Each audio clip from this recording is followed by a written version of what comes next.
Hello and welcome to the LawPep tutorial. So we are back again with our CLAT Express of May month का one shot. One shot sessions are very important. Specially वो students जो CLAT Express discussion से पहले पढ़ना start कर देते हैं from the PDF, या they are covering things on their own कि भाई एक बार हमको ये पढ़ना है, बट एक बार हमको समझ में आ जाए what is the core of the entire topic. तो this particular session is very important for all those students. तो फर्स्ट ऑफ ऑल तो सॉरी कि हम काफ़ी लेट हो गए इस बार मई मंथ की क्लैट एक्सप्रेस का वन शॉट लेके आने में. 2 जून is already available, but due to some reasons है ना वो थोड़ा लेट हो गया. बट एज़ प्रॉमिस्ड कि आपको मे का वन शॉट मिलेगा, एज सुन एज पॉसिबल मिलेगा. तो वी ट्राइड किए हो जाए. और one more important thing that is July month का वन शॉट वो आपका इसी वीक में अपलोड हो जाएगा. तो क्योंकि हमने डिले किया है तो कंपनसेशन के फॉर्म में we are going to upload the one shot of the July month as soon as possible within this month, है ना, within this week only आपको ये चीज़ मिल जाएगी. तो आई होप ये कंपनसेशन आपके लिए ठीक रहा होगा. इन case any kind of thing that is required, आपको लगे कि और कुछ होना चाहिए, तो आप कमेंट सेक्शन में ड्रॉप कर सकते हो. तो हम जुलाई मंथ की हमारे क्लैट एक्सप्रेस से स्टार्टिंग करेंगे. और जुलाई मंथ की जो क्लैट एक्सप्रेस का वेरी फर्स्ट टॉपिक है वो मोदी जी की हमारी 5 नेशंस की विजिट है. विजिट वेरी इंपॉर्टेंट है. कुछ चीज़ स्टैटिक है उसके अंदर जो हमको कवर करनी है, क्योंकि कभी ना कभी तो कवर किया होगा इसको. And few things are there जो हमको इसमें हमारा जो कवर अप करना है वो न्यू वाले पॉइंटर्स को कवर करना है. तो स्टार्ट करेंगे first of all with the UAE.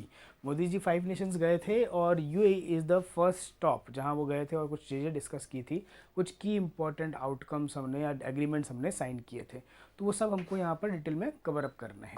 तो फर्स्ट ऑफ ऑल यहाँ पर जब मोदी जी UAE गए तो एक एनर्जी और स्ट्रेटेजिक पेट्रोलियम कॉरपोरेशन का एक एग्रीमेंट साइन किया. इंडिया और UAE की रेस्पेक्टिव जो कंपनीज़ हैं उन्होंने डिसाइड किया है कि we are going to cooperate with each other in the strategic petroleum reserve capacity building.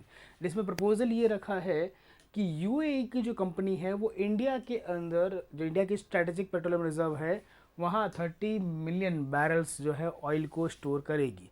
1 barrel जो होता है ऑयल का अगर हम बात करें तो 158.987 लीटर्स होता है.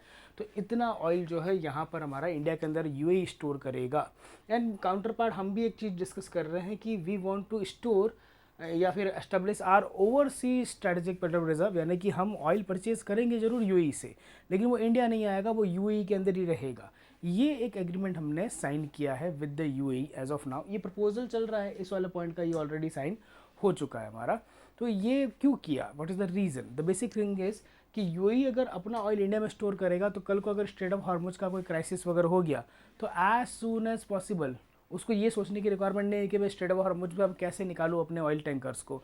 उसी का ऑयल स्टोर्ड है इंडिया के अंदर, वहाँ से आप आगे कंट्रीज़ को सेंड कर सकते हो. हमको क्या फ़ायदा होगा, बदले में हमको मिलेगा यहाँ पर रेंट, हमारे रिजर्व्स को यूज़ करने का रेंट UAE देगा. अलॉन्ग विद दैट एक क्लॉज और भी है इसके अंदर कि in case it is required, अगर रिक्वायर्ड रहा हमको भी इमरजेंसी के सिनेरियो में, तो we are going to have the first right on this. मतलब पहले हम अपनी रिक्वायरमेंट का ऑयल यहाँ से ले लेंगे, बाकायदा ऑब्वियसली पे करेंगे, फ्री में नहीं लेंगे.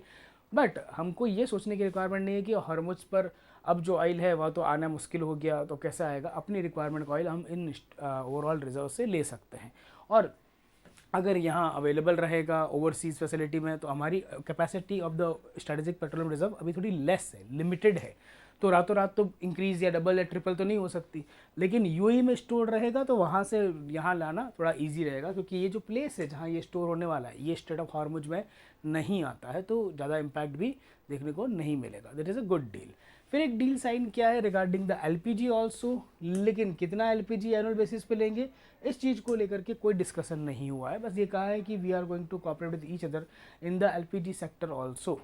सिमिलरली अगर डिफेंस और मैरीटाइम के रिगार्डिंग यहाँ पर बात किया जाए तो डिफेंस और मैरीटाइम सेक्टर के अंदर उन्होंने डील साइन किया, we are going to partner with each other in the defence sector. लेकिन क्या बनाएंगे, कैसे बनाएंगे, क्या चीज़ प्रोक्योर करेंगे, उसको लेकर के चीज़ें फाइनलाइज नहीं है. लेकिन एक हमारा जो कोचिन शिपयार्ड है और वहाँ का ड्राई डॉक वर्ल्ड हमारा कंपनी है वो मिलकर के गुजरात के वाडीनार में बनाने वाले हैं शिप रिपेयर क्लस्टर. ये पॉइंटर आपको याद रखना है. नेक्स्ट जो पार्ट आता है वो AI सुपर कंप्यूटर के रिगार्डिंग आता है. हमारा दोनों कंट्रीज़ मिलकर के सुपर कंप्यूटर बनाने वाली है. इंडिया का जो हमारा CDAC है यानी कि centre for development of advance computing, and वहाँ का G42 है, ये दोनों मिल करके एक 8 एक्साफ्लॉप्स कैपेसिटी का सुपर कंप्यूटर बनाएंगे, ऐसा उन्होंने अनाउंस किया है। कि सुपर कंप्यूटर की जो यूनिट होती है, जैसे हमारा GB, MB, TB ये सब होता है, वैसे फ्लॉप्स होता है कि कितनी ओवरऑल डेटा को आप कंप्यूट कर सकते हो पर सेकंड, तो उसको हम कहते हैं फ्लॉप्स। एग्जा मतलब हो गया हमारा 10⁻18 मल्टीप्लाई बाई 8 यानी इस बट दिस मच अमाउंट के क्वांटिटी के ये डेटा को क्या कर सकते हैं, प्रोड्यूस कर सकते हैं, यानी कि कंप्यूट करके विद इन पर सेकेंड हमारा रिजल्ट फाइनलाइज कर सकते हैं। ये इसकी कैपेसिटी है। सिमिलरली $1 बिलियन जो है UAE is going to invest in India in India's infrastructure and all. तो ये पॉइंटर्स हमारे न्यू डील साइन हो रखी है। इसके अलावा जो पॉइंटर्स हैं वो हमारे बायलेटरल रिलेशन है पास्ट के, मतलब ऑलरेडी जो एग्जिस्ट करते हैं। तो एक बार गो थ्रू कर लेना इनको कि ट्रेड नंबर कितना है, हम थर्ड लार्जेस्ट है, यूएई हमारे लिए थर्ड लार्जेस्ट ट्रेड पार्टनर है after the China USA। Oil में क्या सिनेरियो है, हमने फ्री ट्रेड एग्रीमेंट कब साइन किया था, रेमिटेंस हमारा जो है वो यूएई से आता है 18%, जो अरब नेशंस में या गल्फ नेशन में नंबर 1 के ऊपर है ना। फिर डिफेंस में हमारे कुछ मिलिट्री एक्सरसाइज वगैरह होते हैं, ये आपको याद रखना है। ये कुछ की पॉइंटर्स है जो इससे रिलेटेड है। फिर वो फैक्ट रिगार्डिंग द यूएई है तो वो कवर कर रही है ऑब्वियसली। एक सिस्टम और आता है कफाला सिस्टम। अभी कफाला सिस्टम क्या होता है, ये होता है स्पॉन्सरशिप मॉडल, है ना। स्पॉन्सरशिप मॉडल जो गल्फ कंट्रीज़ में फॉलो होता है कि to work in those particular nations, आप सीधा एम्प्लॉय रिलेशन जो देखते हैं हम लोग कि एम्प्लॉय हमने अप्लाई किया, एम्प्लॉयर ने हमको हायर किया, हो गया, ऐसा नहीं है। You need a particular person जो ओवरऑल ना हमारे लिए गारंटर बनेगा, यानी कि एम्प्लॉयर एक्चुअल में उस स्पॉन्सर से बात कर रहा है जिसको वहाँ की लैंग्वेज कफील कहते हैं। एंड द कफील इज़ ना फाइंडिंग द सुटेबल मैच कि भाई उनको जो है वो एम्प्लॉय की रिक्वायरमेंट है for the requirement of the employer. तो आपका जो भी पेपर वर्क है, लीगल वर्क है, जो बीच में मीडिएटर है वो कफील है। तो जब आप वहाँ जाते हो तो सारे डॉक्यूमेंट्स वगैरह जो है या लीगल पेपर है वो करता है, और पासपोर्ट वगैरह भी उसके पास रहता है। समटाइम ये होता है कि कफील वर्क की प्रॉपर जो कंडीशंस वगैरह होती है कि भाई क्या है, कैसे है, क्या करना है, वो प्रॉपरली नहीं बताता। कि उसने शायद कहा हो कि हम आपको 500 दिरहम ही देंगे पर मंथ, लेकिन वो आपको 10,000 दिरहम की बात कर रहा है, तो गलत हो गया। काम का नेचर कुछ और हो सकता है, कोई और पार्ट बढ़ा करके आप लेकर आ गए, तो ये सब रॉन्ग है। इस वजह से क्या होता है कि लोग सोचते हैं कि जॉब स्विच कर ले, कहीं और चले जाए, लेकिन नहीं जा सकते। क्यों? क्योंकि वो पासपोर्ट एंड ऑल तो कफील के पास है। सिमिलरली दे थिंक कि भाई वापस चले जाए, कंट्री वापस चले जाए, वो भी नहीं जा सकते। तो उसमें exploitation of the migrant labour होता है। तो ये most of the gulf Nations में अबॉलिश हो चुका है। लीगली तो नहीं है, हाँ इलीगली ये चीज़ रन कर रही है। तो ये नाम याद रखना है। क्लैट ने पूछा भी है, I think so in the year 2022, हाँ, क्योंकि कतार ने होस्ट किया था फीफा वर्ल्ड कप, तो उसके ऊपर ये क्वेश्चन आ चुका है। One question was there related to the kafala system, नाम ही पूछा था। नेक्स्ट पार्ट है मोदी जी का विजिट टू नॉर्वे। तो मोदी जी जो गए हैं या नॉर्वे, वो थर्ड हमारा Nordic summit, Indo Nordic summit जो है वो अटेंड करने गए। ये आपको याद रखना है कहाँ होने वाला था, ऑस्लो नॉर्वे के अंदर था। ये 4 ईयर में वंस होता है। तो इससे प्रीवियस जो हुआ था वो स्टॉकहोम एंड कोपेनहेगन रेस्पेक्टिवली हुआ था। यहाँ ये हमने अनाउंस किया है कि Norway is important for us, and हमने उनको ग्रीन स्ट्रेटेजिक पार्टनरशिप हमने उनके साथ साइन की। वी आर सेइंग कि जब क्लीन एनर्जी ट्रांजिशन की बात करते हैं, क्लाइमेट रेजिलेंस की बात करते हैं, हम क्लीनर मैरीटाइम ट्रेड की बात करते हैं, यानी कि green fuel in the maritime trade की बात करते हैं, तो ये हमारे लिए ना एक इम्पॉर्टेंट पार्टनर है। बिकॉज इन कंट्रीज़ के पास, नॉर्वे के पास, स्वीडन के पास, है ना, ये जो छोटी छोटी कंट्रीज़ हैं हमारे स्कैंडिनेवियन रीजन्स के अंदर, वो बहुत इंपॉर्टेंट है और they are going to play a good role for us, है ना, इन अपकमिंग पर्टिकुलर टाइम पर। अगर हम बात करें कॉपरेशन की, तो Norway is important for us. तो हम इस एरिया में ग्रीन एनर्जी ट्रांजिशन में इनके साथ मिल करके क्या करेंगे, ओवरऑल बिजनेस वगैरह करेंगे, ट्रेड वगैरह करेंगे, है ना। एनर्जी ट्रांसफ़र, टेक्नोलॉजी ट्रांसफ़र, इस तरह का कोई पार्ट हो सकता है फ्यूचर में। फिर मोदी जी को यहाँ का हाईएस्ट सिविलियन अवार्ड भी मिला, तो ये आपको याद रखना है। हाईएस्ट सिविलियन अवार्ड का नेम है। फिर नॉर्डिक कंट्रीज़ की बात करते हैं, तो ये जो 5 नेशंस हैं इनको हम नॉर्डिक कंट्रीज़ कहते हैं। तो आपको ये याद रखना है, Finland, Sweden, Norway, Denmark and Iceland. ये ओवरऑल 5 नेशंस है जिनको नॉर्डिक कंट्रीज़ कहते हैं। बॉक्स में लिखा हुआ भी है इनके बारे में। और अलॉन्ग विद दीज 5 नेशन इनकी 3 ओवरसीज टेरिटरीज़ भी है, वो भी इसके अंदर काउंट होती है। अब नॉर्वे के बाद हुआ इटली का विजिट। इटली का विजिट इंपॉर्टेंट था due to some particular things, but हम उसमें नहीं जाएंगे, हमको कोई नहीं पूछने वाला ये सब तरह की चीज़ें। हाँ, लेकिन आपको या पीएम और कैपिटल वगैरह याद रखना है। इस पूरे विजिट के अंदर एक तो हमारा ट्रेड का टारगेट सेट किया कि हम 2029 तक 20 बिलियन यूरोज़ के अंदर ट्रेड करेंगे, बट क्योंकि इटली से हमारा ट्रेड बहुत ज़्यादा नहीं होता है तो practically it is not required कि हमको वो सारा नंबर याद रखना हो कि अभी हमारा ओवरऑल ट्रेड जो है वो कितना होता है, ठीक है। हाँ, one more important thing is there, जो इटली ने प्रॉमिस किया है कि इंडिया का जो इनिशिएटिव है जिसको हम IMEC कहते हैं, India Middle East Europe economic corridor, उसमें Italy is going to help us, मतलब वो भी उसका पार्ट बनेगा। जब आएगा ओवरऑल ट्रेड की बारी आएगी तो इन दैट इंफ्रा बनाने की बारी आएगी तो that particular country is also going to help us. तो वो पॉइंटर्स हमको एक बार गो थ्रू करना है कि ये IMEC क्या है, कब अनाउंस किया एंड ऑल। तो देखो इस रूट को कहते हैं IMEC।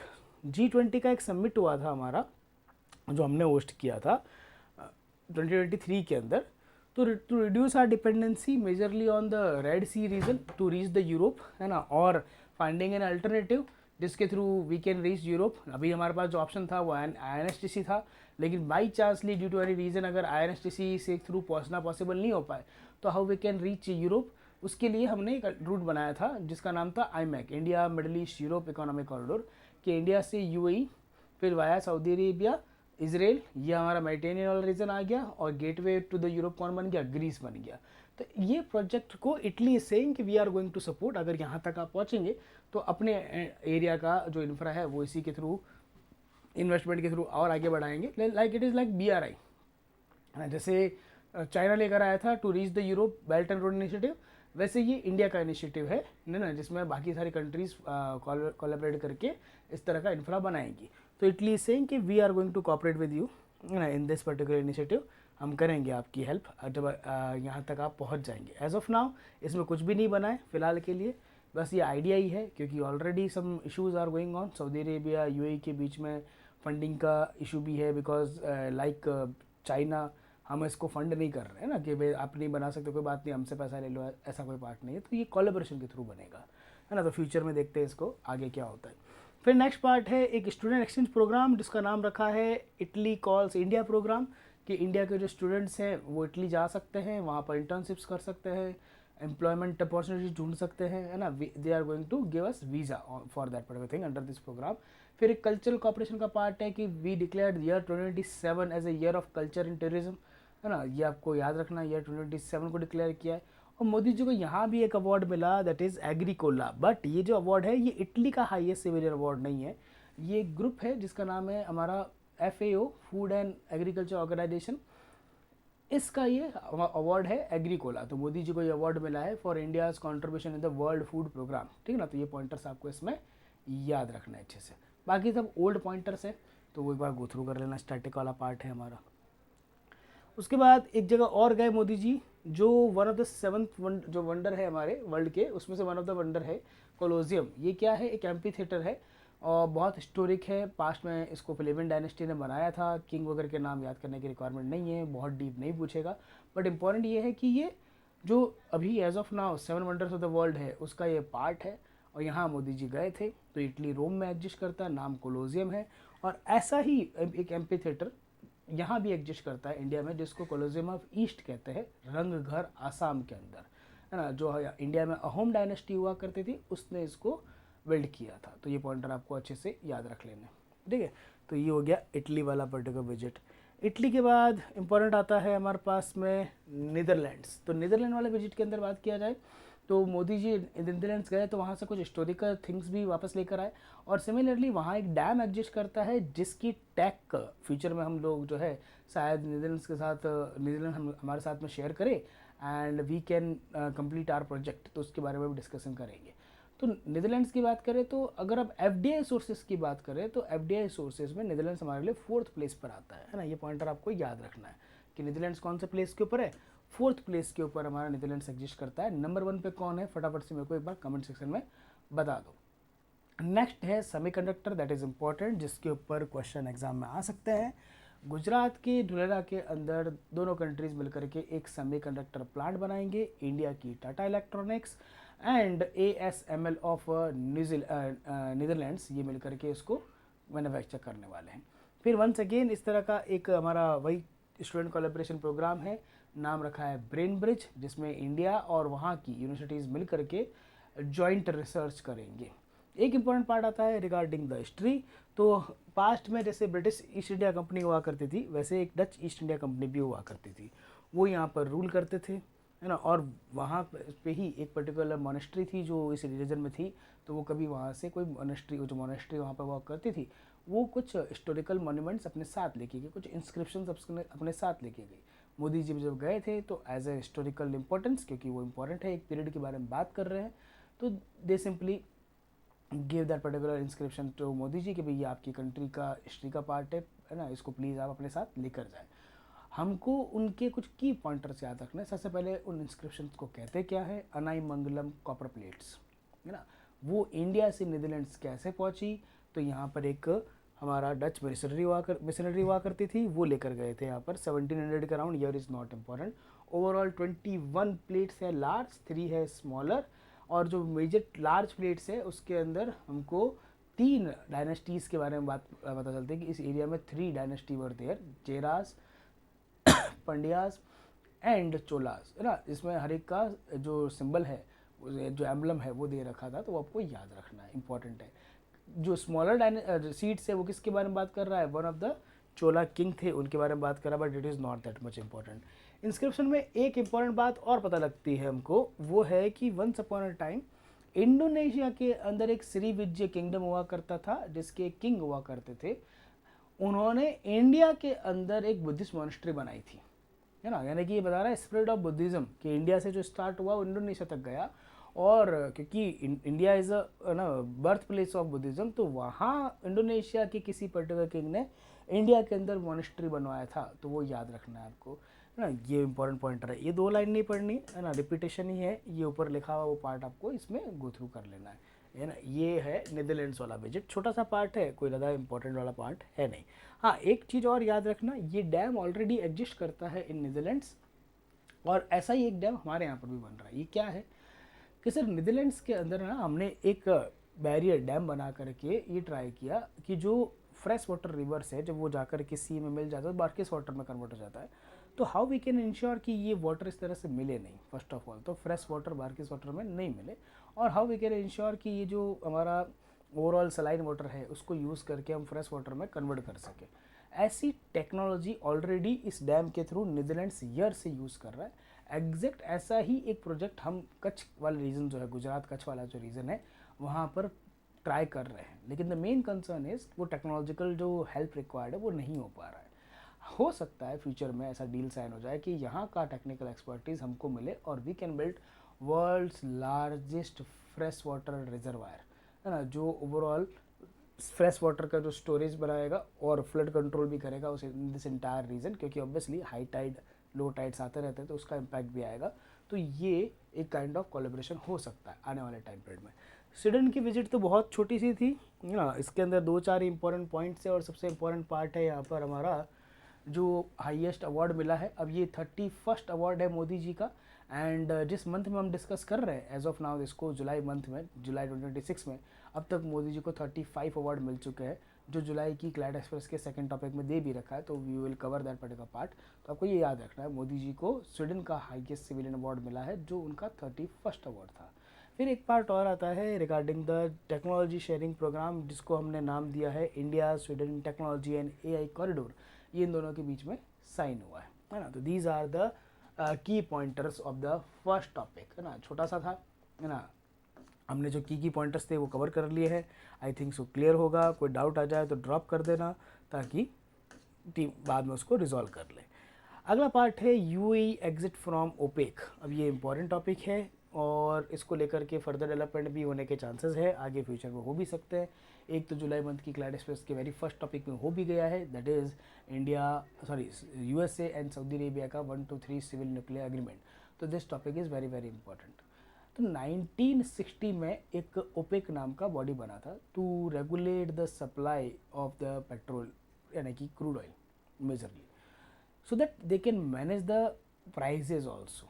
बिकॉज पहले क्या हुआ करता था, western dominated oil exploration companies थी, क्योंकि वर्ल्ड में मेजरली जो 7, जिनको 7 सिस्टर्स कहते थे ऑयल मार्केट की, वही ओवरऑल एक्सप्लोरेशन, है ना, और हमारा जो एक्सट्रैक्शन ये सब फॉलो करती थी। लेकिन the main important part is कि ऑयल अगर अरब नेशंस का है तो फिर प्रोसेसिंग भी वही करेंगी, प्राइस भी वही डिसाइड करेगी। तो उनकी मोनोपोली को ख़त्म करने के लिए दे डिसाइडेड कि हम नेशनलाइजेशन ऑफ ऑयल हमारे जितनी भी कंपनीज है वो कर देंगे, जैसे ईरान में भी हुआ था। एंड 1960 में उन्होंने एक बॉडी बना दी, नाम रखा ओपेक। इनिशियली 5 मेंबर थे, ये फाउंडिंग 5 थे जो बगदाद के अंदर मिले थे, Iran, Iraq, Kuwait, Saudi Arabia, मैंने चला। लेटर ऑन इसके अंदर 12 मेंबर थे। अभी रिसेंटली यूएई ने जो है इसमें एग्जिट ले लिया है, ये आपको याद रखना है। ओपेक का हेडक्वार्टर जो है वो वियना ऑस्ट्रिया में है ना। नेक्स्ट पार्ट, अगर यूएई जैसी कंट्री इसका पार्ट है, बहुत लॉन्गर पीरियड से पार्ट है, तो वो बाहर क्यों आए, है ना, आखिर अचानक से उन्होंने क्यों विड्रॉ किया। तो देखो ये इमेज याद नहीं करनी, रट्टा नहीं मारना, और ये भी नहीं देखना है कि सर इसमें तो फैक्ट अलग अलग लिख रखे हैं, बिकॉज ये वाली इमेज जो है यहाँ लिख रखा है 4th नंबर पे यूएई का नाम, और आगे बॉक्स में एक डेटा लिख रखा है जो कह रहा है ओपेक का 3rd लार्जेस्ट रिजर्व। बॉक्स वाला इंफॉर्मेशन करेक्ट है, ये लास्ट ईयर का डेटा है, और मेन इंपॉर्टेंट पार्ट इज ये समझाने के लिए लिखा हुआ है ना, याद नहीं करना है आपको।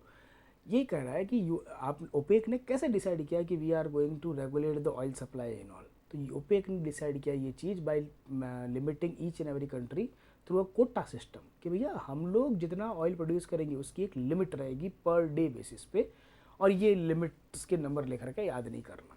अब प्रॉब्लम क्या है कि ओवरऑल वर्ल्ड में 6th प्लेस पर आता है यूएई, ऑयल रिजर्व्स के केस के अंदर बात करें तो 6th प्लेस पर आ रहा है हमारा। सबसे ज़्यादा ऑयल रिजर्व कहाँ है, फटाफट से बताते रहें इन द कमेंट सेक्शन। अब प्रॉब्लम ये है कि एक थ्योरी है ना जिसको पीक ऑयल थ्योरी कहते हैं, और वो ये कहता है कि एक टाइम आएगा जब ऑयल की प्राइसेस जो है वो बेल कर्व को फॉलो करेगी। बेल का जो शेप होता है वैसा, कि सर इस तरह से पीक आएगा और उसके बाद डाउन आ जाएगा। ये एक पीक आएगा ऑयल का और उसके बाद हमारा इरिवर्सिबल डिक्लाइन आएगा, ऐसा इनका कहना है। इसका रीज़न क्या है, ये कहते हैं, ये जो भाई साहब है हमारे, ये कहते हैं कि आने वाले टाइम में क्योंकि ऑयल एक लिमिटेड क्वांटिटी में अवेलेबल है और कंट्रीज़ जो है वो धीरे धीरे डिफरेंट सोर्सेज रिन्यूएबल्स की तरफ जा रही है, नॉन फॉसिल की तरफ जा रही है, तो ऑयल का डिमांड इतना रहेगा ही नहीं कि आपको वो प्राइस वापस मिल सकती है जो कभी पीक अचीव करने के बाद आई होगी। सेकेंडरी पार्ट कि सर ये पीक आएगा कैसे, कैसे हो सकता है ये पीक। तो यूएई को लगता है कि पीक तब आ सकता है जब कोई क्राइसिस हो जाए, अदरवाइज तो क्यों किसी चीज़ का पीक आ सकता है। तो यूएई इज थिंकिंग कि भाई ये जो अभी स्ट्रेट ऑफ हार्मुज का क्राइसिस आया ना, यही वो क्राइसिस है जिसके बारे में ये बात कर रहे हैं, है ना, जिसके बारे में किंग हम्बर्ट बात कर रहे हैं, वो ये वाला पर्टिकुलर पार्ट है। किंग हम्बर्ट जिसके बारे में बात कर रहे हैं वो ये पीक है। क्यों? क्योंकि क्राइसिस आया, हार्मुज क्लोज हुआ, प्राइजेज अब गई। अब क्योंकि हार्मुज ओपन होगा तो प्राइजेज डाउन आएगी, first thing. Secondary thing, countries को ये बात समझ में आ गई है कि we are too much dependent on these relations, क्योंकि जिस पैसे से आ रहा है तो हमको अपने ओवरऑल सप्लाई को डाइवर्सिफाई करना चाहिए। सो ऑब्वियसली हम भी कर रहे हैं, हम अमेरिका से ले रहे हैं, हम वेनेजुएला से ले रहे हैं, हम किसी और कंट्री से भी लेंगे फ्यूचर के अंदर। तो अगर उस रीजन में ऑयल की डिमांड इतनी नहीं रहेगा तो ऑयल ख़त्म हो चाहे नहीं हो, उससे क्या फ़र्क पड़ता है। हम ये तो नहीं कह सकते कि विद इन 10 ईयर्स ऐसा कुछ अचीव हो जाएगा कि ऑयल की डिमांड ही ख़त्म हो गई बिकॉज हम रिन्यूएबल से अपनी डिमांड पूरी कर रहे हैं। नो, अगर हम उस पूरे इंटायर रीजन के अंदर डिमांड थोड़ा सा रिड्यूस कर दे तो प्रोडक्शन भी उसको मैच करने के लिए आएगा ही आएगा, और जब इतनी डिमांड नहीं है तो प्राइस अपना आप डाउन आ जाएगी। और फर्दर अगर इनकी बात को ऐड कर दे कि भाई मान लो फ्यूचर में ऐसा कुछ हो गया कि भाई और भी वीक आ सकता है, तो वो सिर्फ अब इसके बाद वर्ल्ड वॉर ही हो सकता है, तो उसका इंतजार यूएई को करना नहीं है, फिर तो क्या ही मतलब है।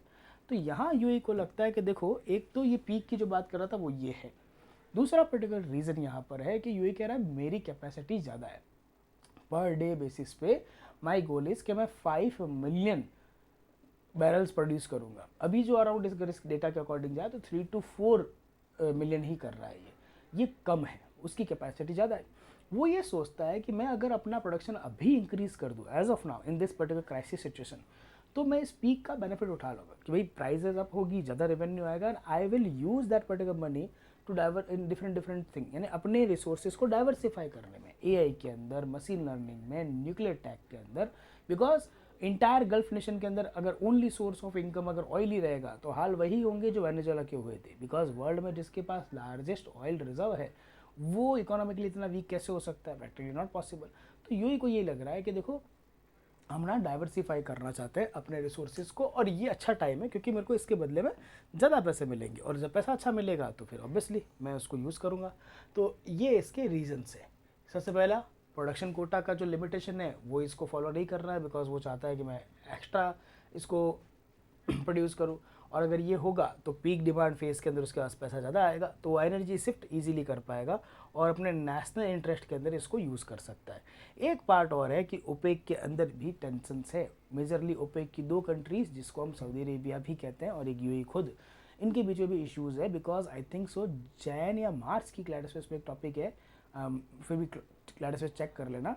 यूएई और सऊदी अरेबिया का एक कॉन्फ्लिक्ट हुआ था जिसमें सऊदी अरेबिया ने यूएई के कंटेनर पर जो यमन जा रहा था उस पर अटैक कर दिया था, तो वो भी एक रीज़न है ना। और अभी जो सिविल न्यूक्लियर डील साइन हुई है विद द यूएसए, जो आपकी क्लैडस्पेस का फर्स्ट टॉपिक भी है जुलाई का, वो भी ये राइजिंग जो ओवरऑल डिफरेंसेस है इन्हीं को शो करता है। UAE is a member of Abraham accord also, Saudi Arabia नहीं है, तो वो फिलोसॉफिकल जो हमारा डिफरेंस है उसको भी ये शो करता है। That's why it is very very important कि ये पार्ट आपको अच्छे से कवर करना है। ये एक टॉपिक नहीं बनेगा, है ना, ये चीज़ याद रखना, ये इंटायर थिंग एक टॉपिक नहीं बनेगी, लेकिन हाँ इस पर क्वेश्चंस वगैरह आ सकते हैं, है ना। सबको मिला करके यहाँ पर एक पर्टिकुलर टॉपिक बनने के चांसेस हैं। अब अगला टॉपिक है वो तो बहुत इंपॉर्टेंट है और बहुत बार पढ़ लिया अब तक तो चीज़ें याद होगी, इसमें तो कोई खास कंसर्निंग वाला पार्ट है नहीं कि समझ में नहीं आई हो, कि सर एक एग्ज़ाम होता है जिसको कहते हैं नीट, जिसकी वजह से सीजेपी प्रोटेस्ट भी हुआ, सोनम वांगचुक जी की भूख हड़ताल भी हुई, हंगर स्ट्राइक हुई, फिर ड्यू टू द प्रेशर, है ना, ऑन द मॉरल ग्राउंड्स हमारे एजुकेशन मिनिस्टर को रिज़ाइन भी करना पड़ा। We saw some bad things also कि ऐसा ऐसा कुछ हो गया जो नहीं होना चाहिए था, यूज़ ऑफ पैलेट गन, कहीं पर AK-47, ये सब हमने देखा ना। हमारे एग्ज़ाम में इसके रिगार्डिंग क्या आ सकता है, तो देखो जो लिमिटेड पार्ट है वो पार्ट ही इसमें कवर अप करना है। तो सबसे पहले नीट का जो एग्ज़ाम है वो कौन सी कैटेगरी वाले फील्ड के लिए है, मेडिकल का एंट्रेंस एग्ज़ाम है यूजी का, है ना। अंडर ग्रेजुएट जो कोर्स होता है मेडिकल का, एमबीबीएस के लिए ये नीट का एग्ज़ाम होता है। नॉट ओनली एमबीबीएस, क्योंकि फेमस ही एमबीबीएस के लिए है तो एमबीबीएस होता है, बहुत सारे ऐसे जो मेडिकल का जो हमारे यूजी एंट्रेंस एग्ज़ाम होते हैं उन सब में नीट की रिक्वायरमेंट रहती है। इस बॉडी को, इस एग्ज़ाम को कौन सी बॉडी कराती है, एनटीए करवाती है, 2017 के अंदर जो बनी थी हमारी। और ये पहली बार नहीं है कि नीट के साथ इस तरह की थिंग हुई है, नीट पहले भी न्यूज़ में रह चुका है due to some bad reason only, कि सर एक बार ओवरऑल जो हमारा पेपर होता है वो 720 का होता है, तो 67 स्टूडेंट्स का नंबर जो है वो 720 आउट ऑफ 720 आ जाता है। ऑब्वियसली बच्चे ज़्यादा होशियार रहे होंगे तो इस वजह से आ गया होगा। हम ये नहीं कहते कि कुछ गड़बड़ थी, पेपर लीक एंड ऑल, कुछ गड़बड़ था, लेकिन कुछ लोगों को ठीक नहीं लगा तो कोर्ट चले गए। कोर्ट ने भी ये माना कि भाई ऐसा कोई पेपर लीक नहीं हुआ है, हाँ सम जगह कुछ जगह पर ऐसा कुछ हुआ है समवेयर, तो लिमिटेड हुआ होगा, इसको पेपर लीक कंसिडर नहीं कर सकते, तो उन्होंने पेपर को कैंसिल भी नहीं किया और थोड़ा बहुत एडजस्टमेंट करके कुछ लोगों को ठीक नहीं लगा तो उनका थोड़ा सा पेपर में कुछ शायद आई थिंक सो कुछ सेंटर्स पर री एग्ज़ाम वगैरह करवा करके हमने चीज़ों को फाइनलाइज करके काउंसलिंग करवा दी। लेकिन फ्यूचर में ऐसा और नहीं हो इसके लिए एक अच्छा काम करा कि हमने एक कमेटी बनाई जिसका नाम जिसके हेड थे हमारे डॉक्टर के राधाकृष्ण, ये फॉर्मर चेयरमैन ऑफ इसरो भी रह चुके हैं, और इनको बताया हाउ वी कैन इंश्योर कि फ्यूचर में इस तरह की चीज़ नहीं हो। इंडिया के अंदर जो नेशनल लेवल के एंट्रेंस एग्जाम है उसमें क्या क्या रिफॉर्म करने चाहिए, और इन्होंने अपनी पूरी रिपोर्ट में 101 रिकमेंडेशन दी। अब सारी तो नहीं पढ़ेंगे, है ना, हमारा एग्जामिनर हमसे सारी पूछेगा भी नहीं, हाँ नंबर ज़रूर पूछ सकता है कि कितने रिकमेंडेशन दी, तो 101 रिकमेंडेशन दी, और हम ये 2-4 जो इसमें लिख रखी है वो कवर करेंगे। सबसे पहले तो उन्होंने यही कहा कि एनटीए के रोल को क्या कर दिया जाए, लिमिट कर दिया जाए, कि एनटीए ना पहले एग्ज़ाम के साथ में रिक्रूटमेंट जॉब के एग्ज़ाम भी करवाता था, जो रिक्रूटमेंट पर्पज़ के लिए होते हैं गवर्नमेंट जॉब्स में, वो मना कर दिया, क्योंकि अगर जॉब इन्वॉल्व है तो एनटीए न्यू बॉडी बनी है उसके ऊपर चांसेस आर देयर कि एलिगेशंस लगेंगे, क्योंकि लोग एक बार एंट्रेंस एग्जाम का सोच भी ले, लेकिन रिक्रूटमेंट का है तो कुछ ना कुछ करके वो पेपर वगैरह लीक कर लेते हैं, ऐसे बहुत सारे पेपर्स में होता है, तो इसके रोल को लिमिट कर दिया पहले तो। दूसरा, इसके अंदर कहा और मैन पावर लेकर आई जाए, बिकॉज नॉर्मली क्या एनटीए नई बॉडी है, ज़्यादा मेंबर है भी नहीं परमानेंट अगर बात करें तो, बाकी सारे काम थर्ड पार्टी कॉन्ट्रैक्ट के बेसिस पे होते हैं। जब मेरे को पता है कि मैं 3 साल बाद शायद इस बॉडी में रहूँ नहीं या 2 साल बाद रहूँ नहीं, तो इतनी ईमानदारी से वो पर्सन काम ही क्यों करेगा, और कॉन्ट्रैक्ट के बेसिस के ऊपर होगा, हो सकता है मैं उस सर्विस को आउटसोर्स कर रहा हूँ। तो उन्होंने यही कहा कि जितना भी वर्क है एडमिनिस्ट्रेशन का हो, चाहे वो आईटी का हो, चाहे सिक्योरिटी का हो, डिजिटल सिक्योरिटी, साइबर सिक्योरिटी, वो सब एनटीए ही करे, ऑटोनोमस हो, ना कि थर्ड पार्टी कॉन्ट्रैक्ट के बेसिस के ऊपर हो। फिर डीजी एग्ज़ाम फ्रेमवर्क बनाया so that we can use the technology, and technology use करके हम लोग स्टूडेंट आइडेंटिफिकेशन वगैरह इजीली कर पाएंगे, तो वो एक अच्छा आइडिया है इनका, ये किया जा सकता है। सिमिलरली इन्होंने ये भी कहा कि हमको ना एग्ज़ाम सेंटर्स को यूज़ करना चाहिए, गवर्नमेंट एग्ज़ाम सेंटर्स को, ये प्राइवेट जगह पर नहीं करवाना है, किसी बिल्डिंग में किसी सर्विस प्रोवाइडर के यहाँ पर नहीं। हमारे यहाँ पर बहुत सारी गवर्नमेंट बिल्डिंग्स है और खूब बड़ी बड़ी सी है, हमने खूब पैसा खर्च कर रखा है उनमें, उन स्कूल्स में करवाओ, वहाँ पर हमारे पास मैन पावर भी एग्जिस्ट करता है और स्कूल जो इन्वायरमेंट रहेगा वो गवर्नमेंट का खुद का रहेगा, तो हम ज़्यादा होप कर सकते हैं कि चीज़ें बेटर वे में कंडक्ट हो पाएगी। और लास्ट पार्ट, ऑनलाइन एग्ज़ाम्स करवाने चाहिए, जैसे हमारा नीट के केस में अनाउंस भी कर दिया गया कि हाँ हम लोग ये चीज़ करवाएंगे, नए हमारे जो एग्ज़ाम रहेंगे नेक्स्ट ईयर से वो नीट के ऑनलाइन ही होंगे। एक तो ये कवर करना है। दूसरा पार्ट है हमारा ये एक्ट, तो जब नीट का ओवरऑल लीक वगैरह हुआ था तो फिर गवर्नमेंट ने ये एक्ट बनाया था, अब इसी में रिसेंटली चेंज कर दिए हैं, वो नेक्स्ट वाली जो क्लाइड एक्सप्रेस, जुलाई नहीं अगस्त की क्लाइड एक्सप्रेस के अंदर आएगा वो ओवरऑल अमेंडमेंट एंड ऑल, तो हम यही डिस्कस कर लेंगे उसको, तो आपका अपडेट पार्ट यहाँ कवर हो जाएंगे।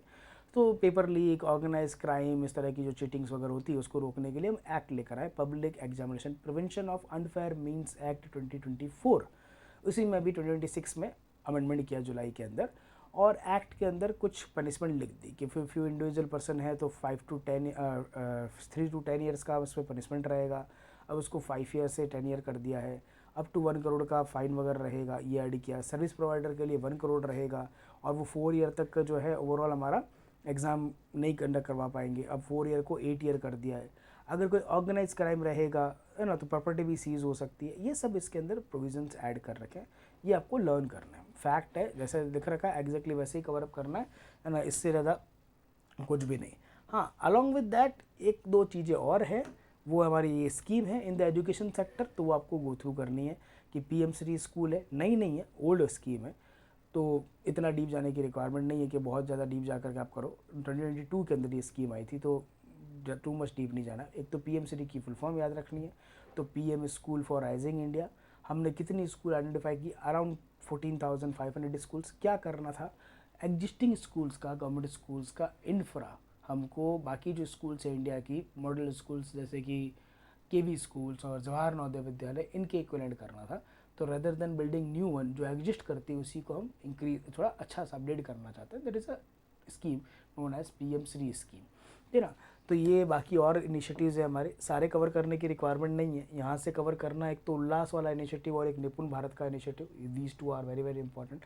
और उधर से हमारा कवर अप करना है एक तो PM ई विद्या वाला पार्ट और PM पोषण वाला पार्ट, दैट्स इट। ये 4 ही स्कीम्स हैं जो इसमें आपको कवर अप करनी है ना, दैट, इससे ज़्यादा इसमें कुछ भी कवर करने की रिक्वायरमेंट नहीं है।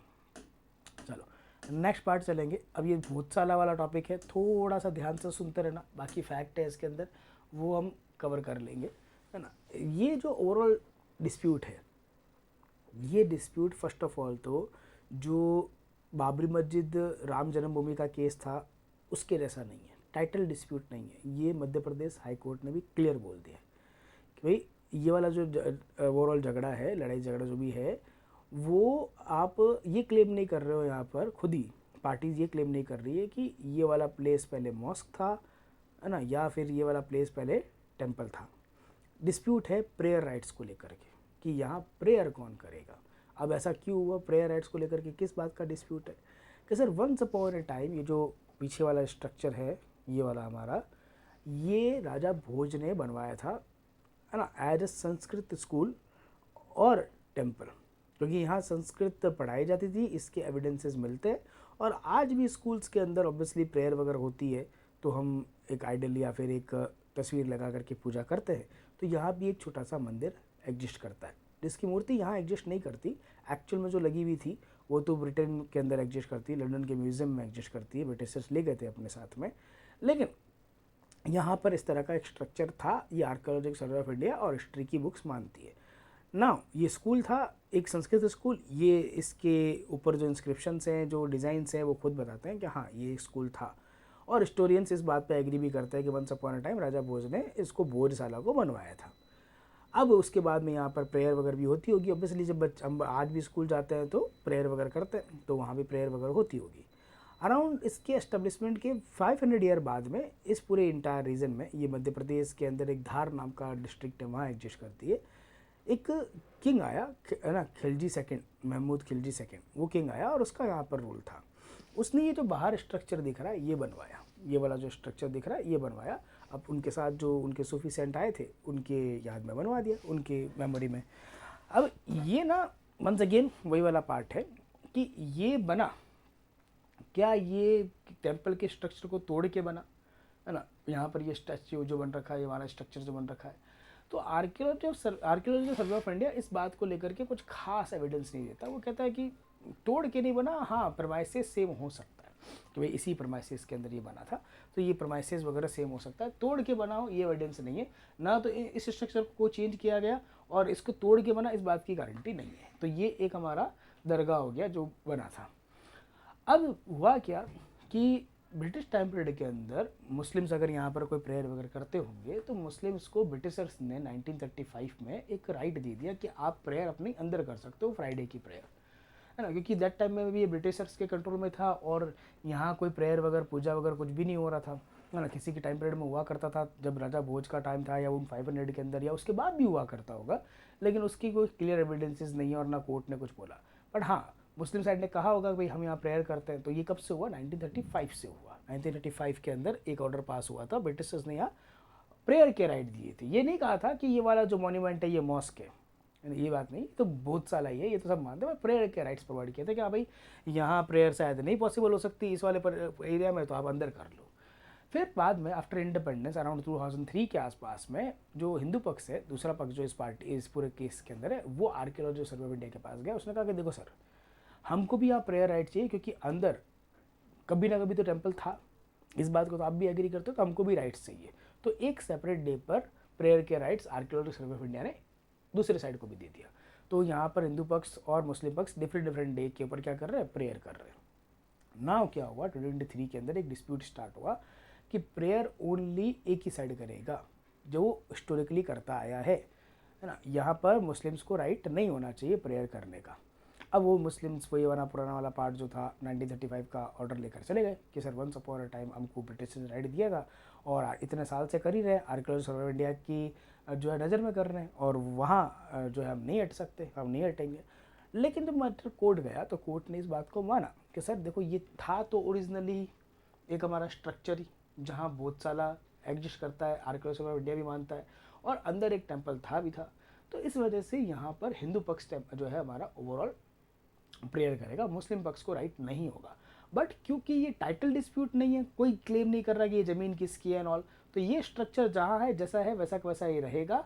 हाँ, जो छोटी मोटी अगर आपको यहाँ प्रेयर करनी हो आप कर सकते हो। नमाज अगर पढ़ने के लिए मध्य प्रदेश की गवर्नमेंट क्या करेगी, एक अलग से आपको प्लेस दे देगी। अभी 2-3 दिन पहले भी न्यूज़ में था, मध्य प्रदेश की गवर्नमेंट ने इसी परमाइसेस के आसपास में एक लैंड अलोकेट किया है जहाँ पर फ्राइडे की प्रेयर परफॉर्म हुई थी। तो ये है ओवरऑल डिस्प्यूट ना, ये टाइटल डिस्प्यूट नहीं है कि भाई ये ओवरऑल इसको किसी ने तोड़ा एंड ऑल, है ना, या फिर ये वाला जो है इसकी ज़मीन में बन रखा है। वो आर्कियोलॉजी सर्वे ऑफ इंडिया ने पहले ही क्लियर कर दिया कोर्ट के अंदर। दैट्स वाई कोर्ट ने भी कहा कि यहाँ पर प्रेयर होगी ओनली हिंदू पक्ष करेगा, अपनी प्रेयर मुस्लिम पक्ष यहाँ पर कर सकता है। हाँ, रही बात मॉस्क की, क्योंकि 95 ईयर ऑलमोस्ट हो गए आपको यहाँ पर प्रेयर करते करते, तो एक काम करेंगे, मध्य प्रदेश की गवर्नमेंट क्या करेगी, मुस्लिम पक्ष को यहाँ पर राइट प्रोवाइड कर देगी, एक अलग से लैंड प्रोवाइड कर देगी जहाँ पर वो क्या कर सकते हैं, इस तरह से प्रेयर वगैरह कंटिन्यू कर सकते हैं। तो उसमें कोई दिक्कत नहीं है। ये हमारा ओवरऑल डिस्प्यूट है। अब ये मैटर सुप्रीम कोर्ट गया है, सुप्रीम कोर्ट देखते हैं क्या करता है। फिलहाल तो सुप्रीम कोर्ट ने इंटरवेन किया है इस वाले मैटर के अंदर, और ये इसके फैक्ट है। कब बनी, किसने बनाई, है ना, ये आपको याद रखना है। राजा भोज ने बनाया था, है ना, 1034 AD के अंदर, है ना। कहाँ है ये धार मध्य प्रदेश के अंदर एग्जिस्ट करता है। किसने इसको डिस्कवर किया था, है ना, तो ये हमारा जो इंस्क्रिप्शन है वाला जो इसके बारे में बताते हैं वो ये आर्कियोलॉजिस्ट है हमारे। यहाँ एक टेम्पल है, इसको वाघ देवी टेम्पल भी कहते हैं क्योंकि गॉडेस सरस्वती को वाघ देवी भी कहते हैं। तो यहाँ वो टेम्पल है ये, बट आज इंडिया में एग्जिस्ट नहीं करती मूर्ति, है ना, ये आपको याद रखना है। फिर कौन सा किंग था, तो महमूद शाह खिलजी सेकंड था, 1514 में आया था, अराउंड 500 और यहाँ कमाल मौला मॉस्क, ये जो दरगाह देखी आपने इमेज के अंदर, वो इस सूफी सेंट की मेमोरी के अंदर बनाया गया था। ये फैक्ट याद करना है। फिर ये राजा भोज के बारे में फैक्ट हो गए। फिर ये वो आर्कियोलॉजिकल एविडेंसेस हो गए जिसके थ्रू पता लगता है कि नहीं ये एक हमारा जो है स्कूल ही था, हिंदू रिलीजन से रिलेटेड पार्ट था। तो वो सभी एग्री करते हैं, वो पॉइंटर्स यहाँ पे मेंशन है। फिर वो जजमेंट है, जजमेंट मैंने बता दिया आपको। और प्लेसेस ऑफ वर्शिप एक्ट 1991 को एक बार साथ में गो थ्रू कर लेना है, दैट्स इट। इससे ज़्यादा इस टॉपिक में कुछ भी कवर करने की रिक्वायरमेंट नहीं है। चलो छोटा सा टॉपिक है। फिर इंक्रीज इन जजेस the supreme court and high court. अब ये तो सिंपल वाला पार्ट है हमारा। रिसेंटली सुप्रीम कोर्ट के अंदर नंबर ऑफ जजेस जो है वो इंक्रीज हो गए। 1+33 जजेस थे, यानी कि ओवरऑल 34 जजेस थे इनिशियली इसके अंदर। अब उसके अंदर इंक्रीज होकर के 1+37 हो गए, यानी कि 38 जजेस हो गए। Why I am saying 1+37 because एक CGI है और एक 37 है। तो हमको अगर पूछा जाए how many total number of जजेस are there in the supreme Court, तो आंसर 38 हो जाएगा इंक्लूडिंग CGI। लेकिन अगर हमसे पूछा जाए नंबर ऑफ जजेस इन द सुप्रीम कोर्ट, तो CGI को इंक्लूड नहीं करना है, क्योंकि CGI is a different post. जज ऑफ द सुप्रीम कोर्ट एक अलग कैटेगरी, अलग लेवल की पोस्ट है, CGI एक अलग लेवल की पोस्ट है, दोनों की सैलरी भी डिफरेंट है। दैट्स वाई पूछ क्या रहा है उसके अकॉर्डिंग आंसर करना। तो एक्चुअल में कॉन्स्टिट्यूशन के अंदर देयर इज एन आर्टिकल 124, वहाँ पर क्लियरली मेंशन है कि नंबर ऑफ जजेस इन द सुप्रीम कोर्ट एक CGI होंगे एंड अदर जजेस होंगे, और नंबर ऑफ अदर जजेस is going to be decided by the parliament by a law बना करके पार्लियामेंट डिसाइड कर ले कितने जजेस होंगे। तो लॉ बनाया उन्होंने, सुप्रीम कोर्ट नंबर ऑफ जजेस एक्ट 1956, और उसके अकॉर्डिंग पार्लियामेंट जो है बार बार बिल्स इंट्रोड्यूस करके नंबर को इंक्रीज़ करते रहता है।